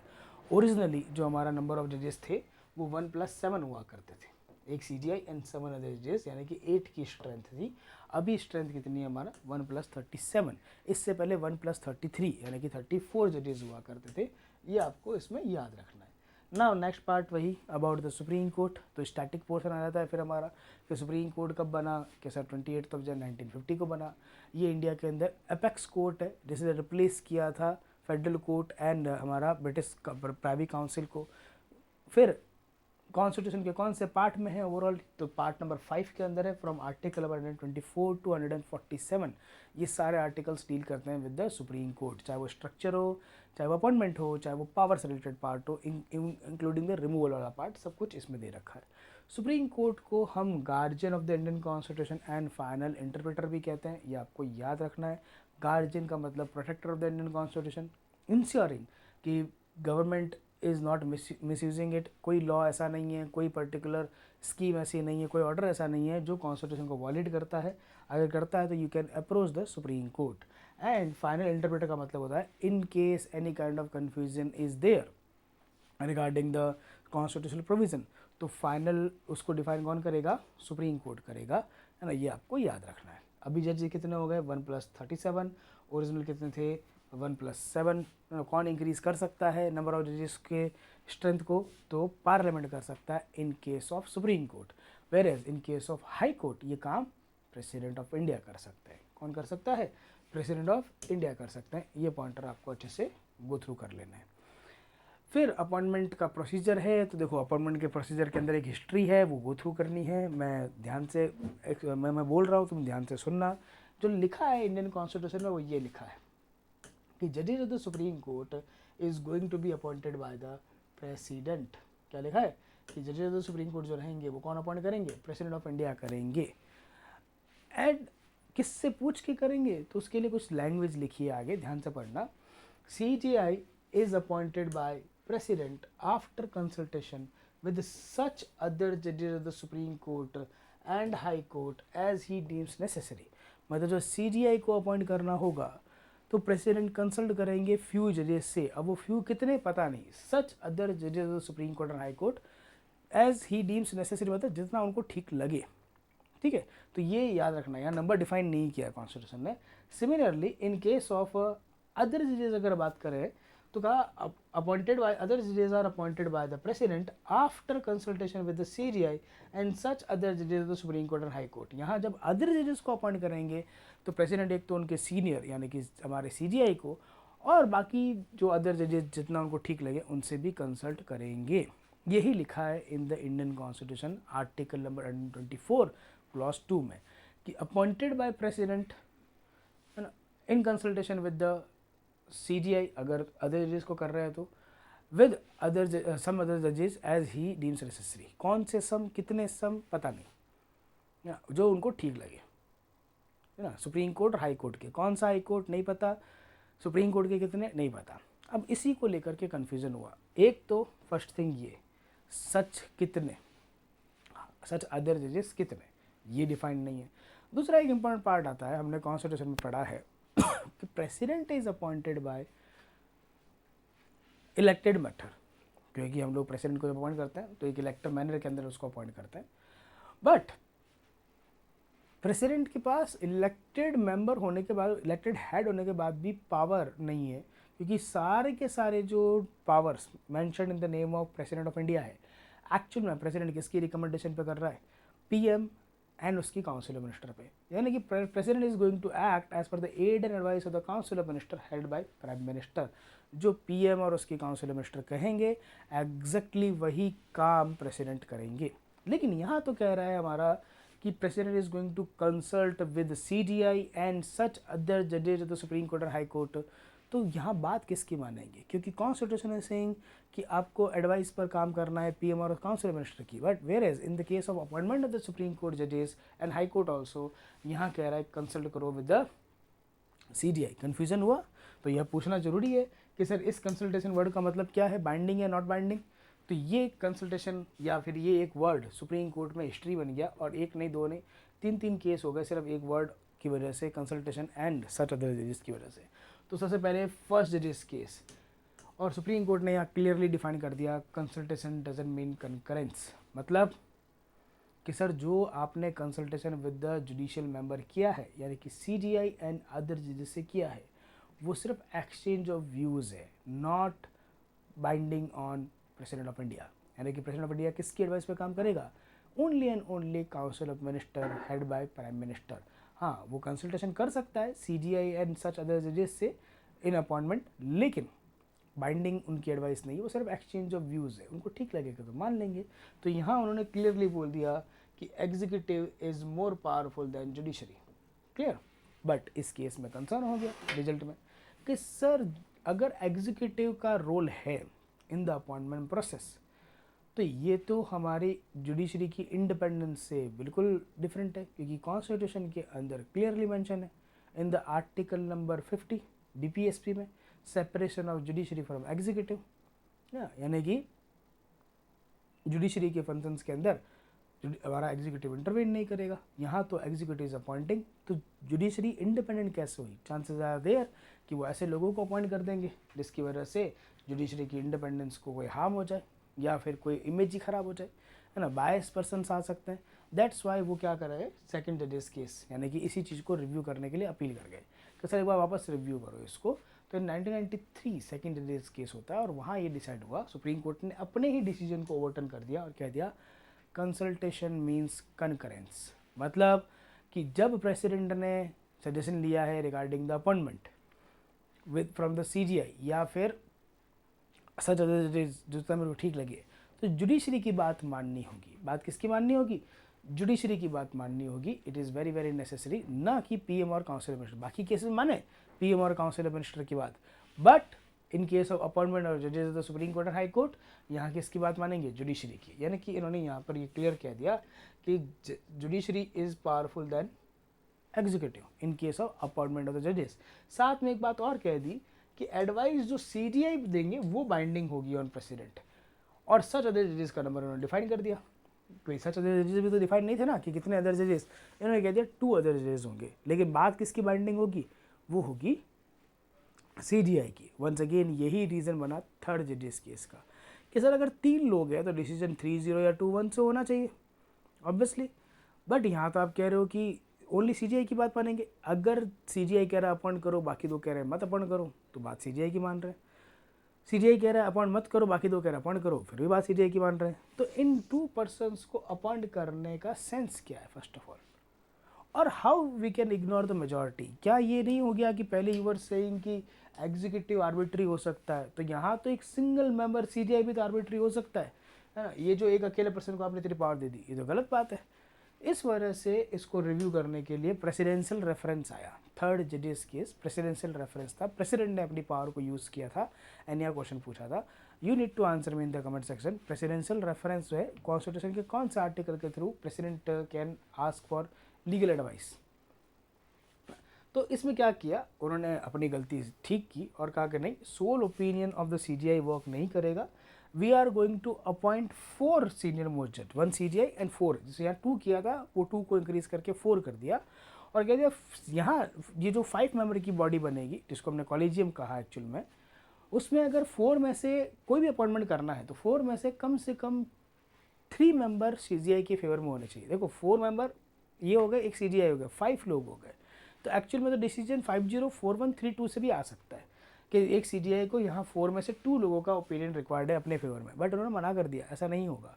आउट ऑफ 4 CGI को अगर किसी को अपॉइंट करना है तो आउट ऑफ 4 3 मेंबर उसके फेवर में होने चाहिए। अगर 2 मेंबर भी एडवर्स ओपिनियन रखेंगे, different opinion then the CGI रखेंगे, तो वो नाम रिकमेंड ही नहीं किया जाएगा, क्लियरली यहाँ पर मेंशन कर दिया, ठीक है ना। तो ये जो कॉलेजियम नाम का बॉडी बना था वो इसकी स्टार्टिंग यहाँ से होती है सेकेंडरी केस से, लेकिन इसकी जो प्रेजेंट स्ट्रेंथ है 1+4 वो यहाँ से आती है ना। ये पॉइंट याद रखना है कि अपॉइंटमेंट वगैरह कैसे होता है। नेक्स्ट पार्ट है, इस कॉलेजियम को रिप्लेस करने की भी ट्राई की गई थी। गवर्नमेंट ने एक जुडिशियल रिफॉर्म की फॉर्म में एक नई बॉडी इंट्रोड्यूस करने की ट्राई किया था, जिसको हमने नाम दिया था एनजैक, national judicial appointment commission, through 99th amendment. कौन सा अमेंडमेंट? 99th अमेंडमेंट के थ्रू किया था। इसको एनजैक कहते हैं। CGI इसके अंदर हेड थे, 2 सीनियर मोस्ट जजेस और थे, फिर लॉ मिनिस्टर भी हुआ करते हैं इंडिया के, और 2 एमिनेंट पर्सन जिनको ये 3 लोग मिलकर अपॉइंट करते थे। लेकिन वंस अगेन वही वाला पार्ट कि अगर आपने इंटरवेन किया है तो गवर्नमेंट इज इंटरवेनिंग, क्योंकि ये वाला पर्सन गवर्नमेंट का है। इन पर्सनस की बायस अगर अनबायस है या नहीं है, इसको लेकर के क्वेश्चन हो सकता है। तो सुप्रीम कोर्ट ने 4 जजेस केस के थ्रू इस एनजैक को, that was introduce through 99th amendment, unconstitutional declare कर दिया कि भाई नहीं, कॉलेजियम को रिप्लेस करने के लिए जो बॉडी बनी है एनजैक, वो गवर्नमेंट का इंटरवेंशन है into the working of the judiciary, इसीलिए आज ये एनजैक एग्जिस्ट नहीं करती है। आज भी अपॉइंटमेंट कॉलेजियम के थ्रू होता है, ये आपको याद रखना है। फिर ये टाइप ऑफ जजेस होते हैं, कितने कितने टाइप के अलग अलग जजेस है, कब कब चाहिए ये पढ़ लेना है एक बार इसको। फिर ये पावर्स है सुप्रीम कोर्ट की, जो ऑलरेडी कवर्ड है इन द कॉन्स्टिट्यूशन क्लासेस, है ना, डिवीजन के लिए ऐड कर दिए। और जजेस कैसे रिमूव होते हैं, यशवंत वर्मा वाले केस में ऑलरेडी कवर्ड है, एक बार इसको गो थ्रू कर लेना, है ना। मेजरली अपॉइंटमेंट वाला पार्ट था वो मैंने एक्सप्लेन कर दिया। आई डोंट थिंक बाकी किसी में आपको प्रॉब्लम आएगी। अगला टॉपिक जो है वो भी हमारा थोड़ा कॉन्स्टिट्यूशन से रिलेटेड है, एंटी डिफेक्शन लॉ। और ये तो बहुत ईजी है, इसमें कोई खास दिक्कत वाली बात है नहीं, आराम से कवर हो सकता है। कि सर एंटी डिफेक्शन जो लॉ है हमारा, वो बेसिकली ये कहता है कि if you are elected from one party and after being elected, अगर आप दूसरी पार्टी को ज्वाइन कर ले तो फिर आप जो है वो डिस्क्वालीफाई हो जाएंगे। ये पहले नहीं हुआ करता था, तो बहुत सारे लोग पार्टीज़ वगैरह चेंज किया करते थे, है ना। जैसे स्टार्टिंग में ही एक पर्सन थे गया राम जी, जो बहुत फेमस स्टोरी हो गया, ऑलमोस्ट सबको पता है कि गया राम जी चेंज, है ना, multiple parties with in few particular hours. तो वो गलत था, लेकिन उस समय डिस्क्वालीफाई नहीं करते थे तो कुछ हो भी नहीं सकता। लेटर ऑन जब ये बहुत लार्ज स्केल पे होने लगा तो हुआ ऐसे कि पार्टी ए की गवर्नमेंट बनी, लेकिन पार्टी बी ओथ ले रही है, बिकॉज वहाँ के कुछ लोग दूसरी वाली पार्टी को सपोर्ट कर रहे हैं। तो टू कब ऑल दीज पर्टिकुलर थिंग, क्या हुआ, राजीव गांधी गवर्नमेंट ने कॉन्स्टिट्यूशन में एक अमेंडमेंट किया, 52nd कॉन्स्टिट्यूशनल अमेंडमेंट एक्ट, और एक नया शेड्यूल ऐड कर दिया, 10th शेड्यूल, और क्लियरली कह दिया कि देखो अगर आप इस तरह से डिफेक्शन करोगे, मतलब elected from one party later on joining another party, तो आपको डिस्क्वालीफाई कर दिया जाएगा। नॉट ऐसे सारे लोगों को, इसमें कुछ कंडीशंस ऐड करी, कुछ एक्सेप्शंस भी ऐड कर दिए, तो वो अगर फुलफिल हो रहे हैं सारे एक्सेप्शंस तो फिर डिस्क्वालीफाई नहीं होंगे, अदरवाइज हम डिस्क्वालीफाई कर देंगे। तो क्या क्या कंडीशन ऑफ डिस्क्वालिफिकेशन है? सबसे पहला तो वही कि you elected from one party और उसके बाद में आपने पार्टी छोड़ करके दूसरी पार्टी को ज्वाइन कर लिया, that can be a reason. Along with that ये भी कह दिया अगर आप पार्टी के मेंबर हो but you are absent on the voting day, या you casted your vote against the party line, party ने कहा था कि बिल के फेवर में वोट करना है, आपने अगेंस्ट में कर दिया, पार्टी ने कहा था बिल के अगेंस्ट में वोट करना है, आपने फेवर में कर दिया, तो you acted against the party line, तो वो डिस्क्वालीफाई हो जाएंगे। सिमिलरली आप आए ही नहीं उस दिन, है ना, तो इस वजह से भी आपको डिस्क्वालीफाई किया जा सकता है। ये पॉइंट आपको याद रखना है, क्लियर।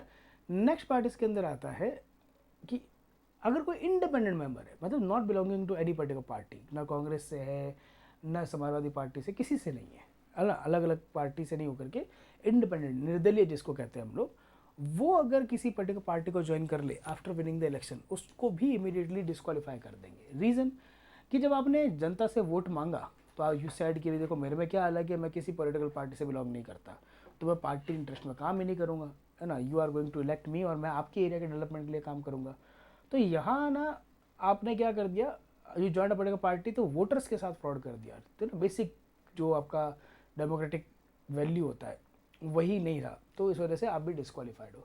एंड लास्ट पार्ट आता है नॉमिनेटेड, कि अगर कोई नॉमिनेट मेंबर हो, लाइक राज्यसभा में 12 नॉमिनेट मेंबर्स आर देयर, वो नॉमिनेट मेंबर अगर पार्टी ज्वाइन करना चाहे तो विद इन 6 मंथ्स तो कर सकता है, कोई दिक्कत वाली बात नहीं है, उसके बाद वो ये काम नहीं कर पाएगा। अगर आफ्टर 6 मंथ्स करता है तो फिर उसको डिस्क्वालीफाई कर दिया जाएगा। ये कौन डिसाइड करता है डिस्क्वालीफाई एंड ऑल? तो speaker in the Lok Sabha and chairman in the Rajya Sabha करते हैं। तो ये सब न्यूज़ में क्यों था अभी? क्योंकि राघव चड्ढा जो है along with few particular MPs और शिवसेना के कुछ लोग जो है वो बीजेपी ज्वाइन कर लेते हैं, तो उस वजह से ये न्यूज़ में हुआ करता था। What is the exception? तो अर्लियर जब ये एक्ट आया था इन द ईयर 1985, यहाँ पर ये लिखा हुआ था कि if 1/3 members are changing party, है ना, वन पार्टी से दूसरी पार्टी जा रहे हैं, तो we are going to consider that as a merger या स्प्लिट। इनिशियली ये दोनों वर्ड यहाँ पर एग्जिस्ट करते थे, फिर later on we change this provision, क्योंकि 1/3 भी होने लगे थे, तो हमने एक अमेंडमेंट किया 91st कॉन्स्टिट्यूशनल अमेंडमेंट एक्ट 2003 का, और वी सेड नहीं 1/3 नहीं 2/3 member are changing the party, तो फिर उसको हम लोग जो है क्या मानेंगे? मर्जर मानेंगे। क्या मानेंगे? मर्जर मानेंगे। हमने ये वर्ड स्प्लिट हटा दिया, क्योंकि स्प्लिट से अब ये स्पीकर वगैरह डील नहीं करते, election commission of India deal करती है अगर इस तरह का स्प्लिट का केस होता है, जैसे टीएमसी के केस के अंदर है, पहले दोनों ही पार्ट्स जो है इसके अंदर मेंशन थे, ठीक है। तो यही एंटी डिफेक्शन है। फिर एंटी डिफेक्शन को क्या रिव्यू वगैरह कर सकते हैं, कोर्ट वगैरह जा सकते हैं, तो हाँ सब्जेक्ट टू जुडिशियल रिव्यू है, डिसीजन एब्सोल्युटली फाइनल नहीं है। पहले तो हुआ करता था, लेकिन क्योंकि स्पीकर भी या चेयरमैन भी एक तरह से इनडायरेक्टली गवर्नमेंट के रिप्रेजेंटेटिव होते हैं, तो इस वजह से उनकी डिसीजन पर क्वेश्चन हो सकता है। तो यही तो ऑन साइड कि जो ओवरऑल डिसीजन है उसकी वर्किंग पे हम क्वेश्चनिंग कर सकते हैं कि वो सही तरह से सही ग्राउंड पे दिया कि नहीं दिया, ये चीज़ें पॉसिबल है, ठीक है ना। और इस केस में टाइमलाइन के बारे में बात की थी कि वी शुड ट्राई कि विद इन 3 मंथ डिस्क्वालीफिकेशन केसेस जो है वो फाइनलाइज हो जाए, बिकॉज एक बार शिवसेना का केस हुआ था जिसमें ऑलमोस्ट 1 ईयर से ज़्यादा लग गया था, तो ये सब नहीं हो, ये इसमें बताया था। तो ये हमारे ओवरऑल इसी का काइंड ऑफ क्विक रिवीजन है, इसको गो थ्रू कर लेना। छोटा सा टॉपिक है, ज़्यादा डीप जाने की रिक्वायरमेंट इसमें है भी नहीं। अगला टॉपिक जो आता है हमारे पास में वो फॉरेक्स का पार्ट आता है। अब देखो फॉरेक्स वाला जो पार्ट है ना, थोड़ा इकोनॉमिक्स का टॉपिक है, तो थोड़ा सा ध्यान से समझ लेते हैं तो हमको चीज़ें जो है क्लियर हो जाएगी। करंट इकोनॉमिक सिनेरियो के साथ में ही हम कॉन्सेप्ट लेके चलेंगे। अभी क्या हुआ, इंडिया का जो फॉरेन एक्सचेंज रिजर्व है वो, सो करंट इकोनॉमिक जो सिचुएशन है उसके according we are going to cover this particular part. तो पहला रीज़न आता है कि भाई ओवरऑल करंट सिनेरियो में इंडिया का जो फॉरेन एक्सचेंज रिजर्व है वो डिक्लाइन हो रहा है, मतलब रिड्यूस हो रहा है। कितना हुआ नंबर भी लिख रखा है ना, ओवरऑल वाइड न्यूज़ के अंदर भी है, और अभी हमारा जो फॉरेक्स रिजर्व है वो 690.69 बिलियन रह चुका है, मई 2026 का ही डेटा था। ऐसा क्यों हुआ, व्हाट इज़ द रीज़न? तो रीज़न में ये हमारा लिखा है कि सर आरबीआई ने जो है रुपये को स्टेबलाइज करने के लिए एफर्ट्स किए थे, ताकि वो लिक्विडिटी का जो शॉक है मार्केट में, रुपये की वैल्यू जो टू मच डाउन जा रही थी, एक्सचेंज का जो प्रेशर आ रहा था, उन सबको रिड्यूस कर सके। इस वजह से क्या हुआ, थोड़ा सा हमारा बफर रिड्यूस हो गया। अब ये कैसे होता है, ये तो अपना आप में इम्पॉर्टेंट पार्ट है।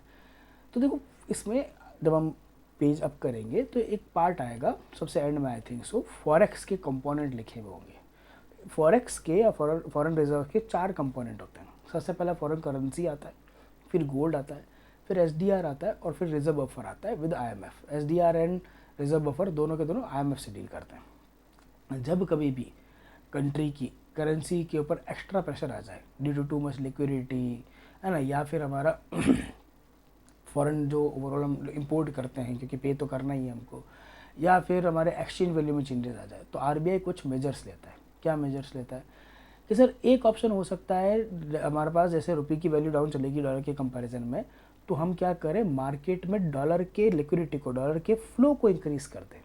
अब डॉलर हम प्रिंट तो करते नहीं भाई, अगर मान लो डॉलर हम प्रिंट करते तो मार्केट में डॉलर ही डॉलर आ जाते, पेमेंट ही पेमेंट कर देते हम लोग डॉलर से। तो हम क्या करते हैं, हम फर्स्ट ऑप्शन यूज़ करते हैं यूएस बॉन्ड को रिलीज़ करने का।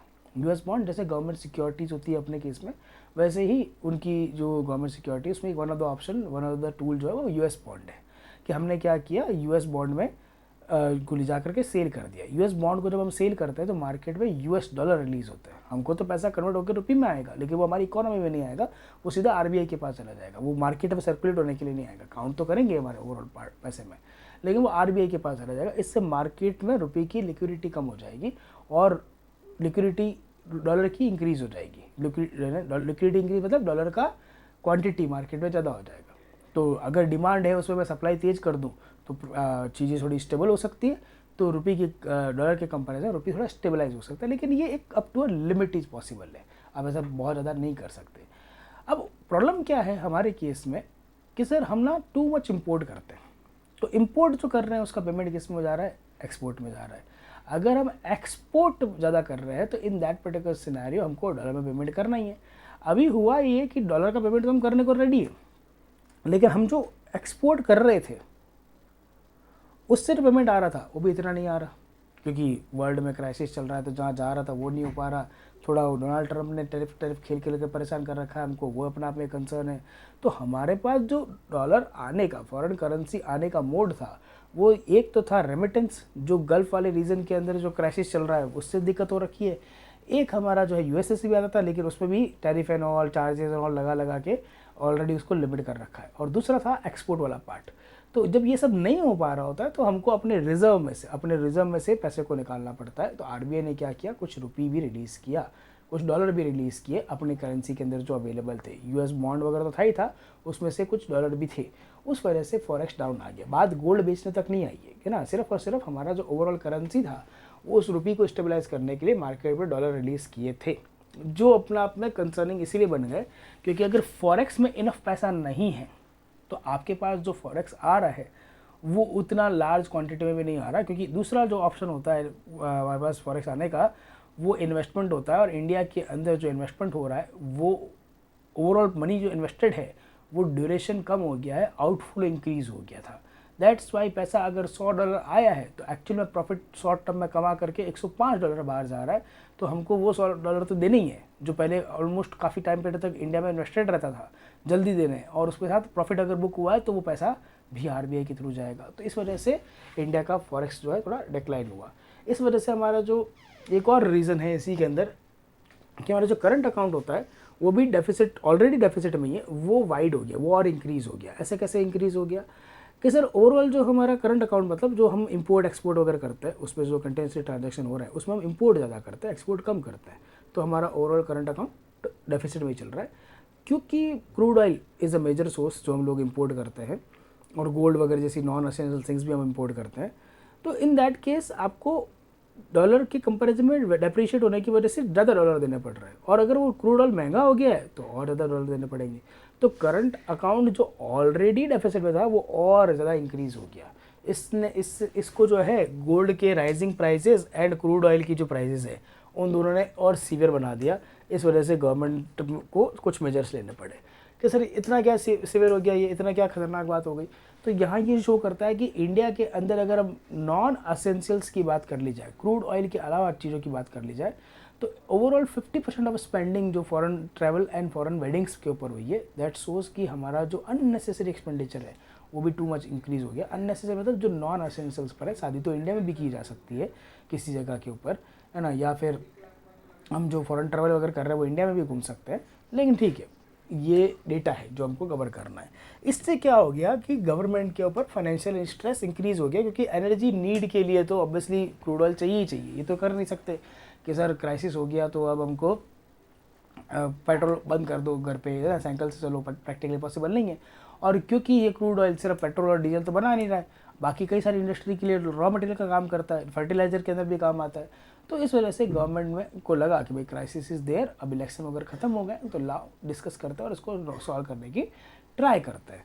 इस वजह से मोदी जी एक बार टीवी पर आए रात के टाइम और उन्होंने कुछ 7 अपील्स करी कि ये करना है, ये करना है, ये करना है ना, ताकि हम चीज़ों को मैनेज कर पाएँ। यही है वो टॉपिक ओवरऑल। बाकी सब जो पार्ट है इसके अंदर वो कॉन्सेप्चुअल पार्ट है, फॉरेक्स क्या होता है ना, कैसे इम्पैक्ट आता है, वो हमने डिस्कस कर लिया है। एक बार गो थ्रू कर लेना, डाउट वगैरह आ जाए तो पूछ लेना।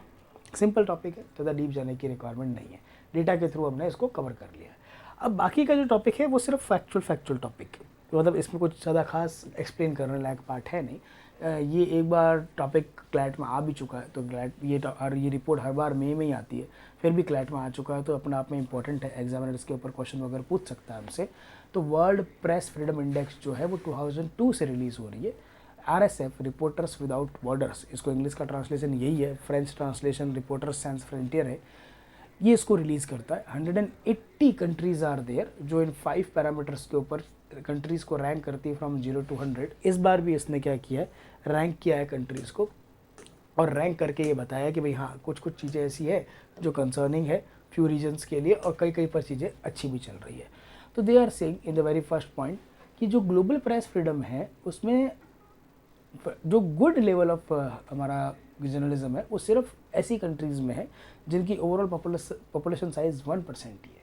Only 1% of population lives in the country rated good for journalism. Difficult situation है, ओवरऑल वर्ल्ड की एवरेज क्या है, डिफ़िकल्ट सिचुएशन है, यानी कि ओवरऑल जो है सिचुएशन इतना बढ़िया नहीं चल रहा है। बहुत सारी कंट्रीज जो है वो लेस देन 50 वाले क्राइटेरिया में आती है।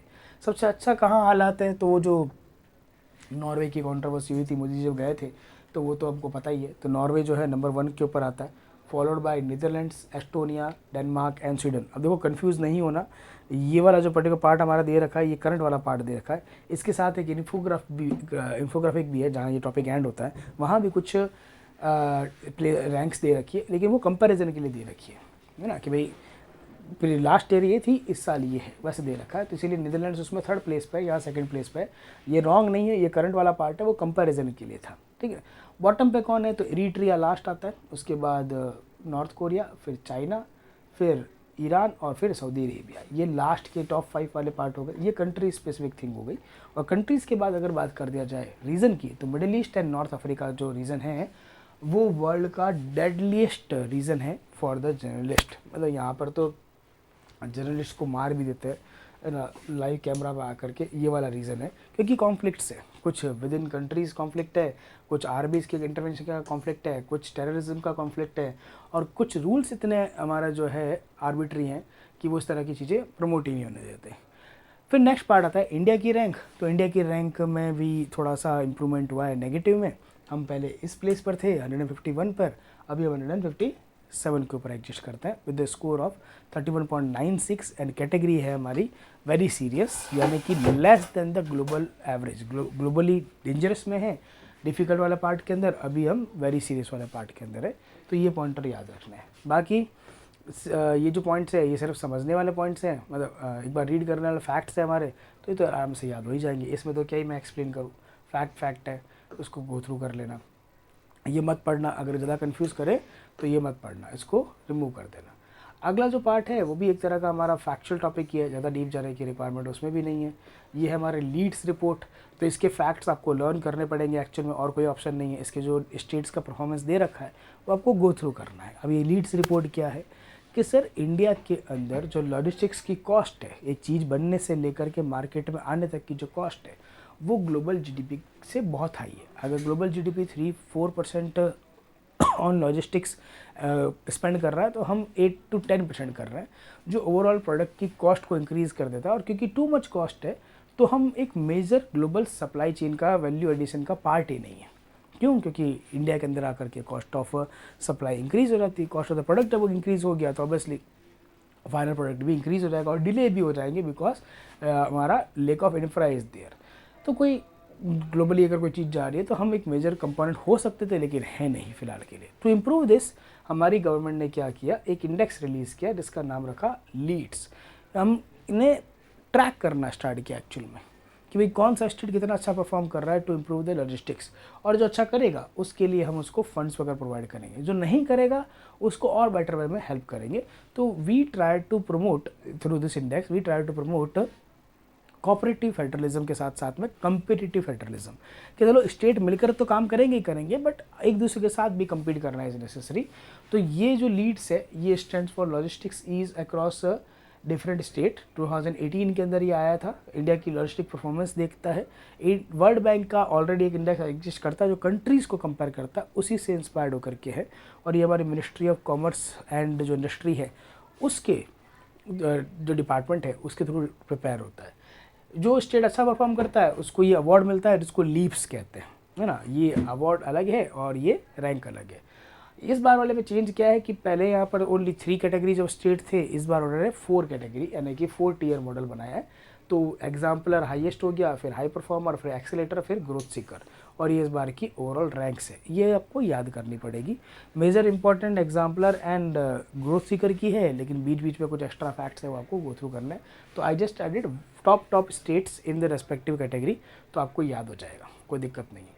फिर ये लॉजिस्टिक्स की हमारी कुछ इनिशिएटिव्स हैं, जिसमें से एक तो आई थिंक सो क्लैट ने एलिट ने पूछी थी। तो इसमें सबसे पहले याद रखोगे कि लॉजिस्टिक पॉलिसी आई कब, है ना, the aim to reduce the overall cost of the logistics जो था हमारा, वो पॉलिसी खुद कब आई, तो 2022 के अंदर आई। इसके अलावा हमारे मास्टर प्लान है पीएम गति शक्ति नेशनल मास्टर प्लान 2021 का है, बहुत ओल्ड है, तो year is not necessary. Basically it is promoting कि हम ना सेंटर के इंटरवेंशन से, सेंटर के कॉपरेशन से रोड्स, हाईवे, हमारा पोर्ट, एयरपोर्ट, ये सब बनाए, so that we can build multi modal connectivity, कि एक ऐसा पर्टिकुलर पोर्ट जो सीधा एक्सप्रेस वे से कनेक्ट होता है, और थ्रू दैट एक्सप्रेस वे आप एक रेलवे स्टेशन से कनेक्ट होते हो, और through that railway particular network आप सीधा उस फैक्ट्री तक जा सकते हो जहाँ से आपको प्रोडक्ट लेकर आना है। तो ऐसा एक मल्टी मॉडल इंटरकनेक्टेड मॉडल बनाने के लिए कि एक सुपरविजन मास्टर प्लान के अंदर रहेगा और सब लोगों की अलग अलग रेस्पॉन्सिबिलिटी होगी, वो हमने इसके थ्रू अनाउंस किया। फिर भारतमाला प्रोजेक्ट जो कि रोड्स कनेक्टिविटी की बात करता है, और सागरमाला जो क्लैट ने पूछा था, एलिट ने पूछा था आई थिंक 1-2 साल पहले, to improve the port development, कि पोर्ट का इंफ्रा हमको इम्प्रूव करना है, उसके लिए ये लेकर आए थे। तो सिंपल सा पार्ट है, फैक्चुअल ओनली, ज़्यादा डीप जाने की रिक्वायरमेंट इसमें भी नहीं है, सिंपल सा फैक्ट्स है इसको। अगला जो पार्ट है हमारे पास में वो नेशनल टेक्नोलॉजी डे है। तो ये तो बहुत फेमस है, कई बार पढ़ रखा है कि सर इंडिया ने 1998 के अंदर मई 11 और मई 13 को एक टेस्ट किया था, वो हमारा सेकंड न्यूक्लियर टेस्ट था, राइट। और वो जो सेकंड न्यूक्लियर टेस्ट था, उसके सिग्निफिकेंस को शो करने के लिए वी डिसाइडेड कि we are going to celebrate May 11 as an technology day, है ना। हालांकि सिर्फ यही काम नहीं किया था, और भी कई सारी चीज़ें की थी, जैसे एक इंडिजीनियस हमारा एयरक्राफ्ट था ANSA 3, वो डेवलप किया था। हमारी एक मिसाइल थी त्रिशूल DRDO की, वो टेस्ट की थी। लेकिन सिग्निफिकेंट क्या था, हमारा सेकंड न्यूक्लियर टेस्ट, फर्स्ट हमारा 1974 में हुआ था, उसका ऑपरेशन का नाम क्या है फटाफट से कमेंट सेक्शन में बता देना। तो ये डिसाइड हुआ कि मई 11 को we are going to celebrate as an this day as an national technology day. उस समय प्राइम मिनिस्टर हुआ करते थे अटल बिहारी वाजपेयी जी, उन्होंने डिक्लेयर किया था। तो फर्स्ट जो डे सेलिब्रेट हुआ था टेक्नोलॉजी डे का, वो 1999 में हुआ था, डिक्लेयर्ड इन 1998, सेलिब्रेटेड इन 1999। और इसी दिन जो है हमारा जो साइंस का हाईएस्ट अवार्ड है, जिसको हम राष्ट्रीय विज्ञान पुरस्कार कहते हैं, वो भी सेलिब्रेट होता है ना। उसके डेज उसके अवार्ड ही अनाउंस होते हैं, लेकिन कमेमोरेट नहीं होता, मिलता नहीं है, कन्फर्म नहीं होता उस टाइम पीरियड कहते हैं, सिर्फ अनाउंसमेंट होता है।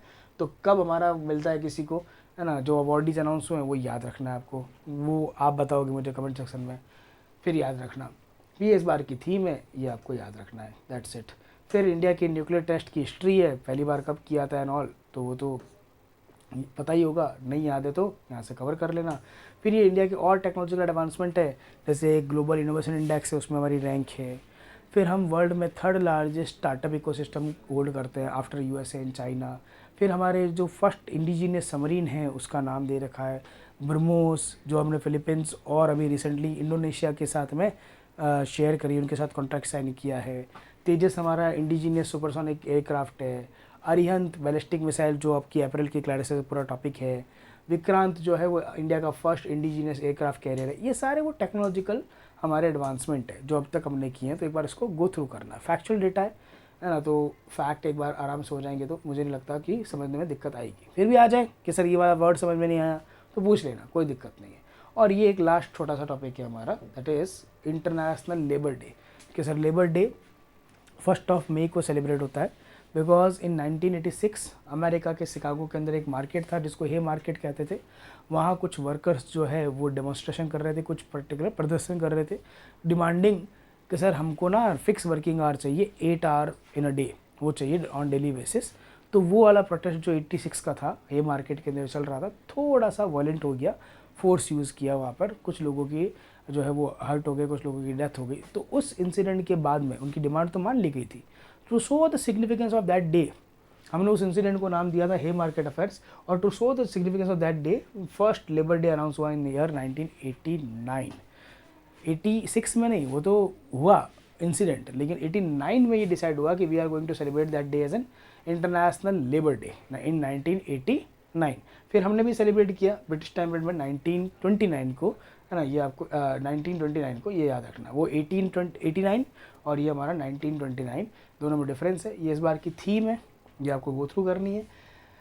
कौन सी बॉडी सेलिब्रेट करती है, रेगुलेट करती है लेबर स्टैंडर्ड्स को, तो ILO करता है। ILO जो 1919 के अंदर बना थ्रू ट्रीटी ऑफ वर्सलीज, ये वो UN स्पेशलाइज्ड फर्स्ट एजेंसी थी, क्योंकि जब बना था तो UN नहीं एग्जिस्ट करता था, league of the nation exist करता था, और अब जो UN बना उसने सबसे पहले जिसको रिकॉग्नाइज़ किया वो ये बॉडी थी। ये जिनेवा स्विट्जरलैंड में एग्जिस्ट करती है, 1919 के अंदर ये बना था। ये पॉइंटर आपको गो थ्रू करना है। फिर ये जो बॉक्स में लिख रखा है ये सारे पढ़ने की रिक्वायरमेंट नहीं है। फैक्ट्री एक्ट 1948 पढ़ लेना, कॉन्ट्रैक्ट लेबर एक्ट वाला पार्ट कवर कर लेना, मिनिमम वेजेस एक्ट कवर कर लेना, and industrial dispute act 1947 cover कर लेना। दैट्स इट, ये 4 एक्ट गो थ्रू करना। हमारे यहाँ पर अलग अलग आर्टिकल एग्जिस्ट करते हैं to regulate the entire labour standards और human condition for the labour class. वो आर्टिकल जैसे आर्टिकल नंबर 19 क्लॉज C है कि आप एसोसिएशन फॉर्म कर सकते हो, बेसिकली यूनियंस की बात कर रहा है। फोर्स लेबर हम प्रमोट नहीं करेंगे, चाइल्ड लेबर हमारा यहाँ पर प्रमोट नहीं किया जाएगा, ये सब 23-24 में लिख रखा है। फिर हमने इंडिया के अंदर जो 29 अलग अलग लेबर कोड्स थे, जैसे कुछ एग्जांपल्स मैंने यहाँ दिए हैं, इन सब को गवर्नमेंट ने अबॉलिश करके क्लब करके नए लॉज बना दिए, है ना। ये वो 4 लॉज है, नाम याद करने पड़ेंगे बाय, है ना, मर्जिंग दीज 29 हर चीज़ से रिलेटेड एक ही लॉ बना दिया। वेज कोड अलग बना दिया जो सैलरीज एंड अलाउंसेस से डील करता है, इंडस्ट्रियल रिलेशन कोड अलग बना दिया, ऑक्यूपेशनल सेफ्टी अलग हो गया, गिग वर्कर जैसे जो वर्कर्स है और सोशल सिक्योरिटी जिनको प्रोवाइड करनी वो सब हमने इसमें ऐड कर दिया। बस these are the particular things जो आपको इसमें गो थ्रू करनी है, ज़्यादा कुछ कवर करने की रिक्वायरमेंट नहीं है। That's it, that was the one shot of the May month. इतना टफ था नहीं, लास्ट के 4 टॉपिक तो बहुत ईजी है, फैक्चुअल है, इसीलिए आराम से कवर हो गए होंगे। In case still you have any kind of doubt तो प्लीज़ आप कमेंट सेक्शन में ड्रॉप कर देना। और वेडनेसडे या थर्सडे को, यानी विद इन दिस वीक, है ना, नॉट वेडनेसडे थर्सडे, क्या पता due to some technical reason नहीं आ पाए, फिर आप कहो कि सर आया ही नहीं, तो विद इन दिस वीक आपको मिल जाएगा one shot of July month also. तो मिलेंगे नेक्स्ट वन शॉट के अंदर very soon. Till then have a nice day. Ram Ram, दुआ सलाम, जय हिंद, जय भारत।